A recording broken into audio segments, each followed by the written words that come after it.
ఉమ్మడి నల్గొండ, వరంగల్, ఖమ్మం పట్టభద్రుల ఎమ్మెల్సీ ఉప ఎన్నికల్లో 52 మంది అభ్యర్థులు పోటీ పడుతున్నారు. ప్రధాన పార్టీలు ఇప్పటికే ప్రచారం ముమ్మరం చేశాయి. 27న ఎమ్మెల్సీ ఉప ఎన్నిక జరగనుంది. ఇప్పటికే పార్టీలు ప్రచారం ముమ్మరం చేశాయి.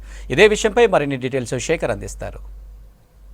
ఖమ్మం, వరంగల్ పట్టభద్రుల ఎమ్మెల్సీ ఎన్నికలకు సంబంధించి ఇంకా వారం రోజులు మాత్రమే ఎన్నికల ప్రచారానికి సమయం ఉండడంతో స్పీడప్ చేశారు అభ్యర్థులు. ఎన్నికల ప్రచారంలో భాగంగా ప్రతి ఓటర్ని కలిసి వాళ్ళు ఓటుని అభ్యర్థిస్తున్నారు. వాళ్ళు చేసే పనులు, చేయబోయే పనులను వివరిస్తూ ఓటర్లందరినీ కూడా కలుస్తున్నారు. మరోవైపు మార్నింగ్ వాక్లతో కావచ్చు, అదేవిధంగా సాయంకాలం సమావేశాలు, సభలతోటి ఓటర్లకు దగ్గరయ్యే ప్రయత్నం చేస్తున్నారు. ఇప్పటికే నల్గొండ, ఖమ్మం, వరంగల్ పట్టభద్రుల ఎమ్మెల్సీ ఎన్నికలకు సంబంధించి 52 మంది అభ్యర్థులు పోటీలో ఉన్నారు. దాంట్లో ప్రధానంగా కూడా కాంగ్రెస్ పార్టీ నుంచి తీన్మార్ మల్లన్న, అదేవిధంగా బీజేపీ పార్టీ నుంచి గతంలో ఎమ్మెల్సీగా పోటీ చేసి ఓటమి చెందిన గుజ్జల ప్రేమేందర్ రెడ్డి, అదేవిధంగా బీఆర్ఎస్ పార్టీ నుంచి ఏనుగుల రాకేష్ రెడ్డి పోటీలో ఉంటే ఇక ఇండిపెండెంట్లు కూడా చాలామంది పోటీలో ఉన్నారు. దాంట్లో ప్రధానంగా కూడా అశోక్ గౌడ్, అదేవిధంగా జడ్సన్లు వీళ్ళు కూడా పోటీలో ఉంటూ ఇప్పటికే ఓటర్లను కలుస్తున్నారు. అయితే 52 మంది పోటీకి సంబంధించి ప్రధాన పార్టీలకు సంబంధించిన అభ్యర్థులే ఎక్కువ కూడా ఇప్పటివరకు అయితే ఎన్నికల ప్రచారం చేస్తున్నారు. ఇక కొంతమంది స్వతంత్ర అభ్యర్థులు ఎవరైతే ఉన్నారో వాళ్ళందరూ కూడా గతంలో ఏవైతే నోటిఫికేషన్లు వచ్చినాయో నోటిఫికేషన్లకు సంబంధించి ఇబ్బందులు కావచ్చు, అదేవిధంగా నిరుద్యోగుల సమస్య కావచ్చు,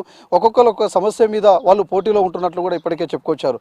ఓవరాల్గా ప్రధాన పార్టీలకు సంబంధించి సభలు, సమావేశాలు ఏర్పాటు చేసి ఎన్నికల ప్రచారాన్ని అయితే ముమ్మరం చేస్తున్నారు.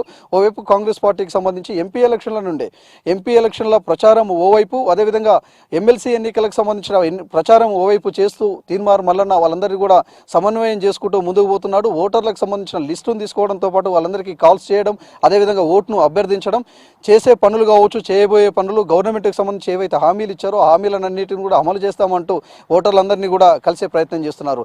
మరోవైపు బీజేపీ పార్టీకి సంబంధించి కావచ్చు, బీఆర్ఎస్ పార్టీకి సంబంధించి కావచ్చు, ఎవరైతే ప్రధానంగా అభ్యర్థులు ఉన్నారో వాళ్ళందరూ సమన్వయం చేసుకుంటూ ముందుకు పోతున్నారు. బీఆర్ఎస్ పార్టీకి సంబంధించి రాకేష్ రెడ్డికి అభ్యర్థి ఉన్నారో ఆ అభ్యర్థికి సంబంధించి కొంత సొంత పార్టీకి సంబంధించి పెద్ద ఎత్తున వ్యతిరేకిస్తున్నారు. 3 జిల్లాలకు సంబంధించి నల్గొండ, ఖమ్మం, వరంగల్ ఉమ్మడి జిల్లాలకు సంబంధించిన ఎవరైతే ముఖ్యమైన నాయకులు కావచ్చు, మాజీ మంత్రులు కావచ్చు, వాళ్ళందరూ కూడా ఆయన అభ్యర్థిత్వాన్ని వ్యతిరేకిస్తూ కూడా ఆయన సభలకు, సమావేశాలకు కొంత దూరం ఉంటున్న పరిస్థితి అయితే కనిపిస్తుంది. మరోవైపు ఉన్న వాళ్ళని సమన్వయం చేసుకుంటూ ముందుకు పోతున్నాడు అభ్యర్థి. ఇక బీజేపీ పార్టీకి సంబంధించి ఇంటర్నల్గా మీటింగ్లు పెడుతున్నారు. అదేవిధంగా ప్రతి ఓటర్లను కలిసే ప్రయత్నం చేస్తున్నారు. వాళ్ళు మెసేజ్లు, ఫోన్లు చేస్తూ వాట్సాప్ గ్రూప్లను ఏర్పాటు చేసి వాళ్ళందరినీ కూడా ఓట్లను అభ్యర్థిస్తున్నారు. గతంతో పోలిస్తే ఈసారి మాత్రం కొంత ఓటర్ల సంఖ్య తగ్గిందని చెప్పుకోవచ్చు. గతంలో 5 లక్షలకు పైచిలుకున్న ఎమ్మెల్సీ ఎన్నికల ఓటర్ల లిస్టు ఈసారి 6,63,000 పైచిలుకు మాత్రమే లిస్టు తయారైంది. అంటే కొంత తగ్గింది. ఇంకా ఎవరైతే ఓటుని నమోదు చేసుకుంటారో వాళ్ళందరూ కూడా కొంతమంది చేసుకోలేదు. గతంలో ఈ సమయంలోనే ఎమ్మెల్సీ ఎన్నికలకు సంబంధించి పల్లా రాజేశ్వర్ రెడ్డి బీఆర్ఎస్ అభ్యర్థిగా ఉన్నప్పుడు తీన్మార్ మల్లన్న పెద్ద ఎత్తున లిస్టుని తయారు చేశాడు. ఆ లిస్టుకు సంబంధించి ఆయన యూనివర్సిటీకి సంబంధించి కావచ్చు, ఆయన కాలేజీలకు సంబంధించిన అక్రమ ఓటర్లను చేర్చారు దీంట్లో. దాంతో ఓటర్ల సంఖ్య పెరిగింది. వీళ్ళంతా కూడా తొలగించాలి, వీళ్ళకి సంబంధించి స్థానికులు కాదు, వీళ్ళు ఇతర ప్రాంతాలకు సంబంధించిన వాళ్ళని పెద్ద ఎత్తున ఎలిగేషన్ చేశారు. పోయిన సీటుని దక్కించుకోవాలనేదేమో బీఆర్ఎస్ పార్టీ.